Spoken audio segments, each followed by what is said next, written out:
Hey everyone, how's it going? Matthew here on the channel. I'm joined by my wonderful co-host and best friend.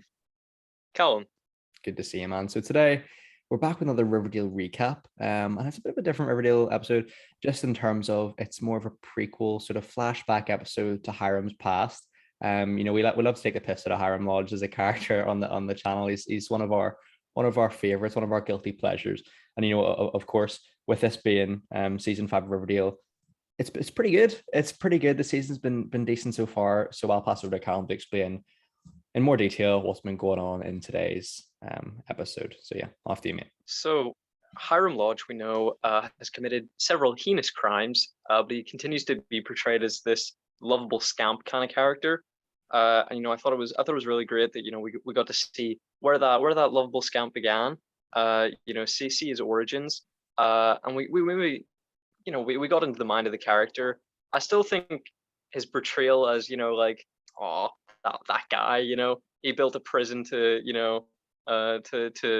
rob the city of a Classic. precious metal. Yeah. He murdered all these people. He's a straight up gangster, but he's just old daddy kins. Mm. It is kind of just a bit disturbing that the show continues to perpetuate the idea that he's worthy of love and affection from his daughter. But this episode, we see a bit of Reggie as well. He's working at the car dealership with his formerly abusive father. He's trying to mend that relationship.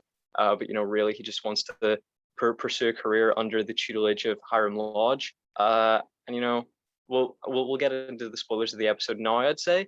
But I just think this was the kind of episode that we needed. Because I think I believe that not retiring this character, after the time jump was a bit of a mistake. I think bringing him back was just really beating a dead horse. But I think seeing his origins was something fresh, and I think it's absolutely what we needed. Yeah, 1,000,000%, bro, 1,000,000%. I think this is a nice change of pace for the season so far. The season's been really quite fast paced, a lot's going on, but here it was a nice sort of step back and have a look at one of our favorite characters. And yeah, like I think we kind of both said this off the record today. It's probably one of our favorite Riverdale episodes, in the last few seasons. One of the best ones as well. There's actually so much good character development here, which is not something I thought I'd say with a Riverdale episode, but I thought they did a really, really great job with the whole narrative of the episode. I thought they smashed it, to be honest.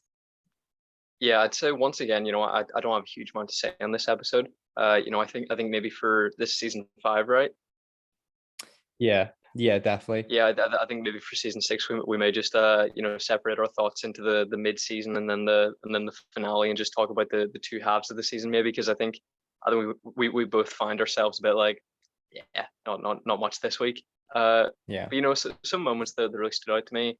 We're introduced to young Hiram Lodge. He's shining shoes with his dad, and as payment, I assumed that this businessman that was getting his shoes shined, when he said that he couldn't find his wallet, I thought he was gonna, just, run off with it, say, you're not worthy of my money. But instead, he just pulls out a loose piece of precious metal, and he says that it's worth $100. You know, pretty hefty tip, I'd say. Definitely, definitely. I would not be complaining if I was in that situation. And then, like you said, it does the funny classic Riverdale thing of having the modern actors play either their parents or other family members. And here they have Mark Consuelos play Hiram's father, which I thought was really funny. Although they just stick a mustache on him and say, that's a different guy. I think young Hiram is played by his actual son in real life, if I'm correct, Yeah, because and that's amazing casting. So actually, I don't know if he's an actor. I assume he is an actor, but he did a really, really good job.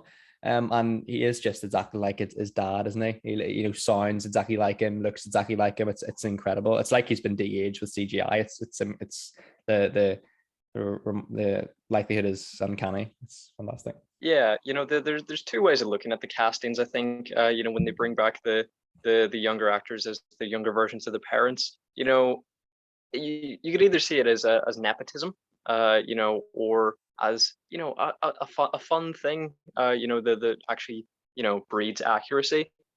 Bringing kids back to play their parents' younger selves, and also to bring back the kids playing Yes. you know what I'm I get saying. you. Yeah, Like, yes, certainly. uh, and which sort of side are you on? I find it quite charming. It's a very classic sort of Riverdale sort of idiom and trait, and I really enjoy it.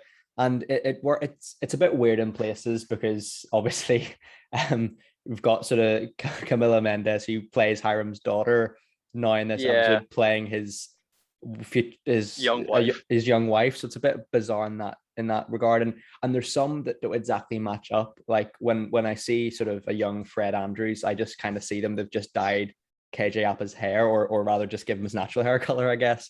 But yeah, I think generally the trait is quite special. It's quite charming. It's something that I think immediately of Riverdale for, which I enjoy for that. And with that as well, like it gives opportunities for these actors who potentially don't have enough screen time as their actual characters have a bit more screen time as younger selves. You know, I like, for instance, that this episode gives Reggie a lot more to do in the modern day. I mean, and he's, as I say, on the channel, he's a character I have a soft spot for, despite his troublemaking around the town. But I thought they did a really good job with this character in this episode for sure.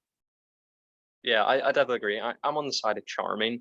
And a character that we actually haven't seen from memory as a younger version is Pop. And we see that, even as a young man, a 20 something, he's still rolling around his, the diner that he owns, calling himself Pop. I've got to I like respect it. it, but he's probably giving himself a nickname beyond his years.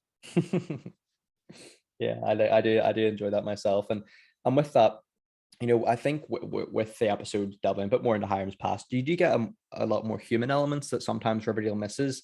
A lot of these episodes are, especially this season, have been so fast paced, so much is going on, so many different storylines, and maybe some of the human emotional elements are missing. But here I thought they did smash it, because at the end you kind of get a look when Hiram's watching the TV of his wife and daughter slating him in this reality show, and you kind of feel a bit bad for him, because I think he's just eating ice cream or something watching the TV, and you kind of get a look of, he feels like he's fucked up here or something, or he feels like he's went too far with it. But nonetheless, he sort of rescinds that viewpoint and kind of goes on with his plans. Part of me thought in this episode they were trying to spin it round where there's going to be a bigger bad at play here, maybe something to do with the Mothmen, and they actually have to have Hiram help the gang or something and solve that. Because I kept on thinking with this, it seems like such a weird time to have a Hiram flashback episode, that I feel like there must be trying to switch him over to the good side, like Darth Vader style, later on this season. I'm convinced of it. I really do. Yeah, I do think that the moment where he's, sat on the sofa with his ice cream watching the Real Housewives, it was really endearing, and it's not a way that I want to feel about this character, because I think this episode Certainly. even further Yeah. evidences, I think they shot themselves in the foot here. I think they were trying to bring humanity to the character, which you saw clearly. But I was just thinking, this guy's a worse dude than I thought. He's entirely responsible for his dad's death. He just doesn't seem to take any of that responsibility. He just, is going on a murder spree to take down the men responsible, but he doesn't include himself in that. But that moment at the end, I was just like, this is just a cartoon character at this point. He's a murderous gangster, and you're having him, munching down ice cream on the sofa. I just think Mark Consuelos is too charismatic, and he brings too much humanity to the role. I think he's too good an actor. I think he brings too many dimensions to this bad guy. Yeah. I don't think that his actions justify him having a conscience. Yeah, no, he's fantastic, and a lot of parts of this episode did, in a weird way, remind me of sort of the Kingpin, sort of Mm. origin we get with those kind of things, and kind of the Daredevil show. So, yeah, I think Marcus Wells is without doubt one of my favorite actors in the show. I think he's probably the most talented. Obviously, he's probably one of the more experienced as well, but I think yeah, he's right up there with KJ Apa for me, and Charles Melton is some of my favorites in the show. But part of me did think he was gonna, like, there's like an arc for the episode of him wanting Reggie to find this gun, so he can he can kill someone, I imagine. And part of me thought he was just going to kill Reggie for helping Veronica in the last episode. I thought that's what they were going to do there, but they end up just having him kill his old sort of mob boss in a nursing home, don't they? So yeah, I mean, the episode narrative works really well. You know, it doesn't sort of get bogged down in all the flashback stuff, and it doesn't become boring. Like, it does go to the modern day as well, and yeah, like it's probably my favorite episode in the last few seasons, if I'm honest. I think it's probably not just my favorite, I think it's probably the best as well in the last few seasons, if not up in the conversation for the best Riverdale episode ever, I think. Yeah, I think the episodes, it's fairly standard gangster fare. It's Riverdale doing Goodfellas not that well. But I do think it still projects a superior show to the one that we actually have. This, just young guy trying to muscle his way to the top of the gangster scene in this small town. I think that's maybe more generic a show, but probably a better one. And one that I wouldn't mind seeing. I bet Marcus Willis has pitched it. With him to executive produce, that wouldn't surprise me too much. Mm-hmm. But I have to say, Riverdale, it's usually laughably bad, and that's where the real joy comes through. Nothing here was laughably bad, but there was actual some visible quality, which I think is a very rare instance, and probably points to it being one of the highest in quality of the show ever. Yeah, I agree completely, man. Any more notes from yourself, bro? Nothing else from me. I guess we have to rate this, and it's a difficult one to call, I think, because we compare Riverdale to itself, as anybody who's listened to a review before knows. So I mean, I'd have to give it a 10 out of 10, I suppose. Not in regards to quality of television, but quality of Riverdale. This is top tier. Yeah, I had the same in my notes. I sometimes, because I make notes sort of as the episode's going on, or after the episode's finished on a Thursday when it comes out in our country. So kind of think maybe is there a bit of bias there, but a week later or close to a week later after thinking about it, I like it just as much as I did when I watched it, if not more. So I'd have to agree. I think compared to the Riverdale episodes, it's a 10 out of 10, but just compared to other television episodes, like it's obviously not, definitely nowhere near that level, but I wouldn't say this is like, a bad episode of television. I think, if you haven't seen Riverdale before, this is a good episode of TV. It's not by any means, masterpiece, or it's not nothing original, but I think this is probably the best episode of Riverdale. Definitely the best of this season, of course, but a good episode of television nonetheless. So it's a 10 out of 10 for me as well. But yeah, that concludes another Riverdale recap on the channel. Thanks very much, Colin, for your time today, mate. Appreciate it.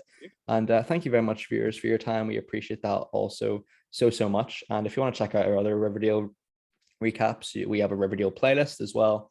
And yeah, we'll always be reviewing this for season 5 every week. So I don't know when season 5 finishes, but we're sort of at the halfway point now, I guess. So so yeah, but yeah, I think this season's maybe shorter because of the pandemic. I think it's maybe closer to 18. Okay, that's cool. That's sweet. But yeah, hope you guys are all well. Hope your family and friends are keeping safe and well too. Take care, everyone, and bye bye. Bye bye.